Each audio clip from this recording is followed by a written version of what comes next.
À ce stade de notre réflexion, renoncer à l'idée que la conscience serait l'outil approprié pour la connaissance de soi.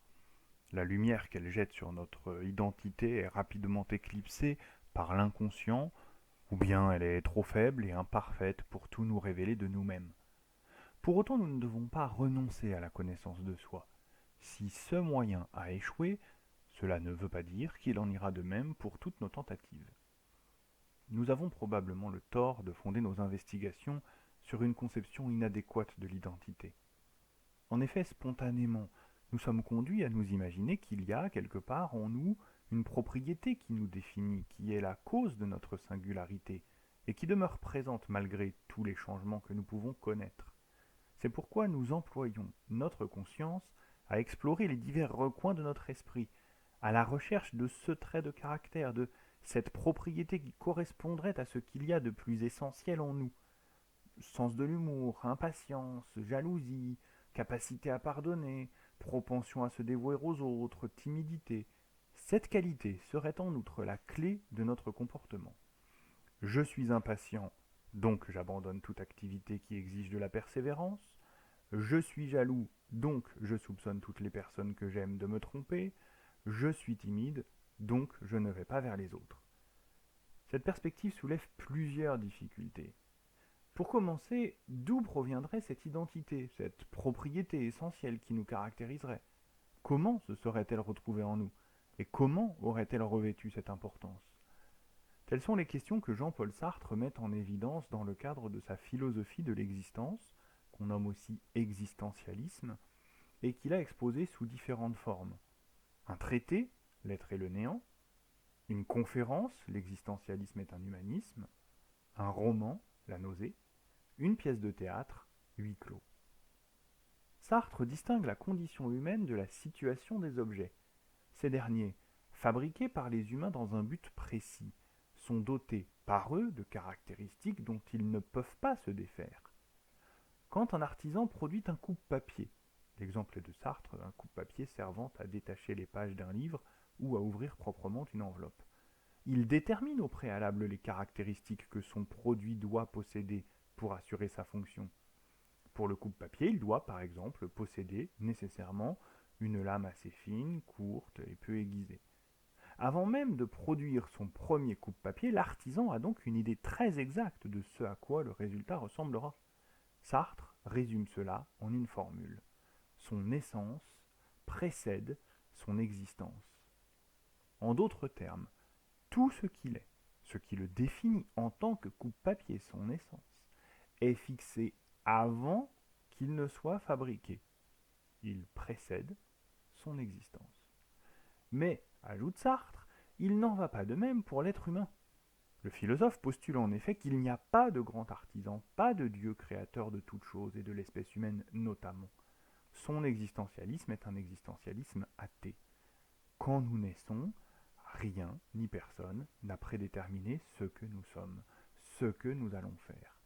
Nous sommes pour cette raison parfaitement libres car libérés de tout destin. Et quand bien même un Dieu existerait et serait notre créateur, cela ne changerait pas beaucoup notre situation puisque, en l'absence de toute indication claire sur le destin qui doit être le nôtre, nous avons à faire des choix, à conduire notre existence aussi librement que si ce Dieu n'existait pas et n'avait jamais décidé à notre place le genre de personne que nous serons. C'est tout le sens de l'analyse que Sartre consacre à un célèbre épisode biblique, le sacrifice de son fils par Abraham. La Bible raconte qu'un ange est apparu à Abraham pour lui révéler que Dieu exigeait de lui en hommage le sacrifice de son fils tant aimé. Abraham obéit à Dieu, se munit d'un couteau et demande à son fils de l'accompagner jusqu'à l'endroit dans la montagne où ils font les sacrifices. Sartre s'intéresse alors à ce qui peut passer par la tête d'un homme qui dispose de toute la durée de l'ascension de la montagne pour réfléchir à ce qu'il est en train de faire. Certes, il s'agit d'un commandement de Dieu, mais n'est-ce pas, en fin de compte, à Abraham de choisir librement la façon dont il va répondre à ce commandement? Il pourrait conclure qu'il est fou et a eu une vision, que cet ange n'était pas réel. Il pourrait se dire que cet ange n'est pas envoyé par Dieu, mais par le diable, pour le tromper et lui faire commettre un grave péché. Enfin, il pourrait accepter l'idée que c'est bien Dieu qui le veut et que c'est bien cela qu'il veut, mais il pourrait refuser de le faire. Dans tous les cas, il lui revient de décider ce qu'il va faire et, par ce choix, de définir le genre d'homme qu'il sera. C'est ce que veut dire la formule de Sartre qui résume l'existentialisme: l'existence précède l'essence. Nous venons d'abord au monde, nous menons notre existence, et c'est la somme de nos choix et de nos actes qui définit ce que nous sommes. Dans ces conditions, se connaître soi-même ne peut plus vouloir dire trouver en soi, par l'introspection, les secrets bien cachés de son identité. On ne peut plus faire comme si celle-ci attendait, au fond de nous, qu'on découvre ce qu'on est vraiment, et qu'on ignorait jusqu'alors.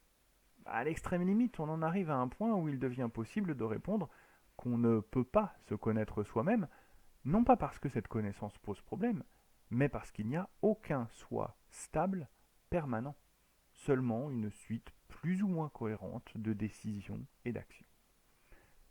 Les débats contemporains sur le genre et l'identité sexuelle reçoivent ici un éclairage particulièrement intéressant, non pas pour les solutions que l'existentialisme nous livre, mais pour sa capacité à révéler toute la complexité du sujet. À en croire Sartre, on serait dans l'erreur si on déclarait par exemple: si je désire ou cherche systématiquement à séduire une personne qui n'est pas de mon sexe, c'est parce que je suis hétérosexuel. Ou à l'inverse, si je désire ou cherche systématiquement à séduire une personne du même sexe que moi, c'est parce que je suis homosexuel. Dans ces deux exemples, l'hétérosexualité ou l'homosexualité finissent par être des essences, des manières intangibles d'être, qui conditionnent tout notre comportement, au point qu'il est impossible d'en faire autrement. Sartre, quand il dit que l'existence précède l'essence, signifie donc qu'il vaut mieux penser le lien entre l'être et l'action, entre ce qu'on est et la façon dont on se comporte, dans l'autre sens. Ce n'est pas parce que je suis hétérosexuel que mon désir se porte toujours vers les personnes de l'autre sexe, c'est au contraire parce que mon désir s'est toujours porté vers les personnes de l'autre sexe que je suis finalement en droit d'en conclure que je suis hétérosexuel. Idem pour l'homosexualité, la bisexualité. Ces orientations sexuelles ne sont pas des essences préétablies, mais des constructions progressives. Cela introduit une différence majeure. Dans le cas de l'essentialisme, autrement dit quand l'essence précède l'existence, aucun changement n'est possible. Mais dans le cas de l'existentialisme, quand l'existence précède l'essence, il est possible de se défaire de l'identité qu'on s'est construite, pour la reconstruire autrement. On n'est pas assigné à vie à une identité, à une orientation sexuelle.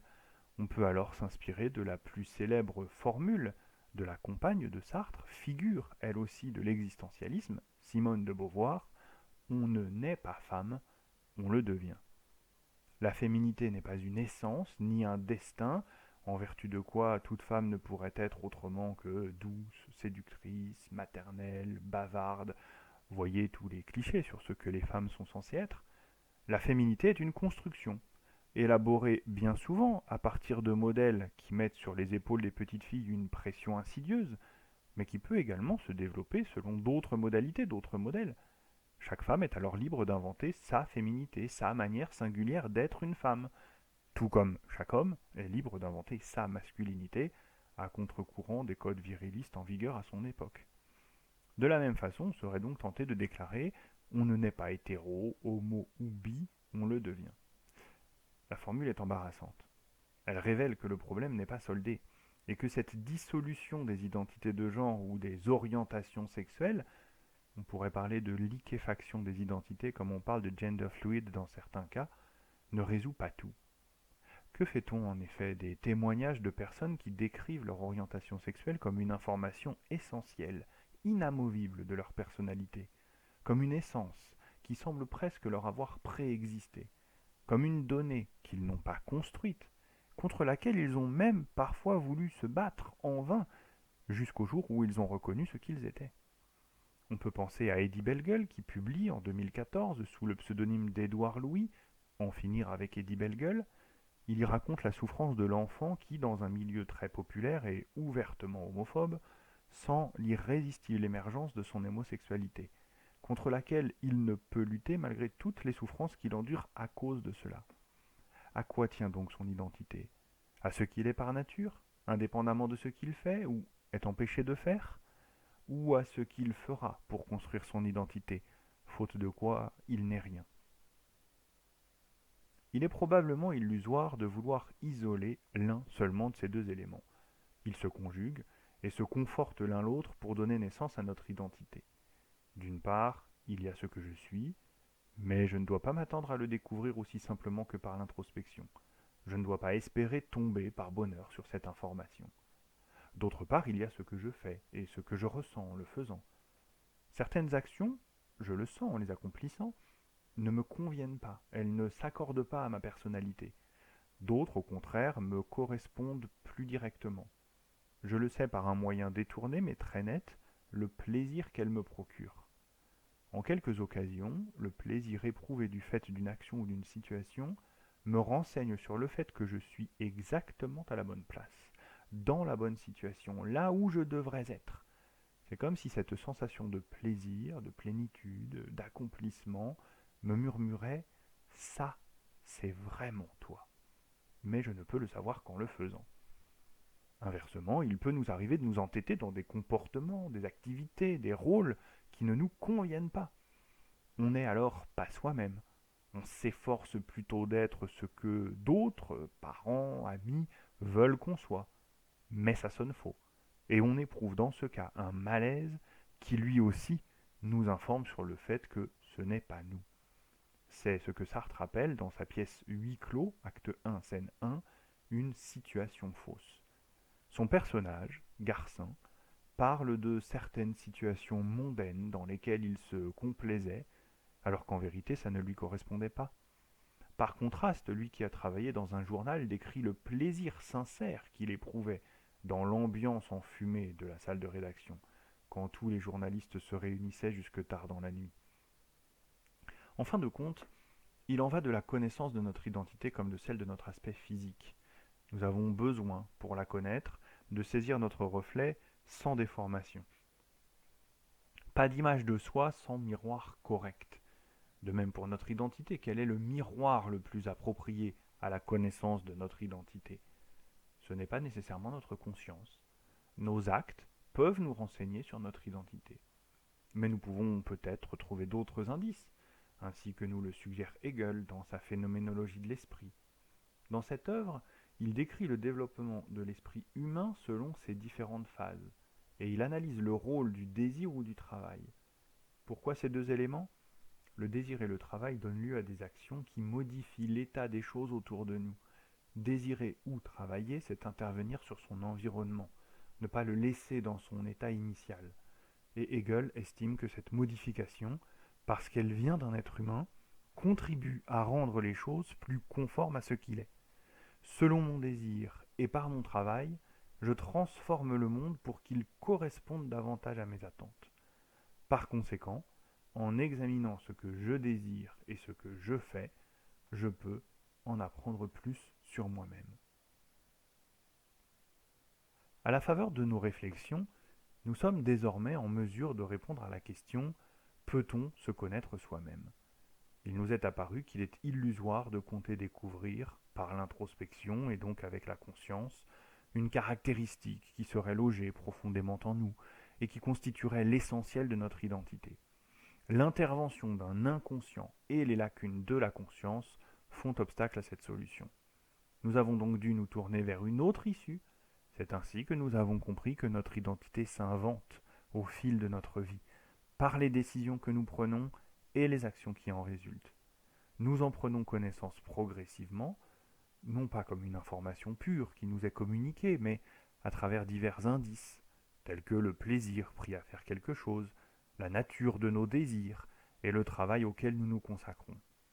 En ce sens, nous pouvons nous connaître nous-mêmes, même si cela se fait par des chemins différents de ceux auxquels nous songions spontanément.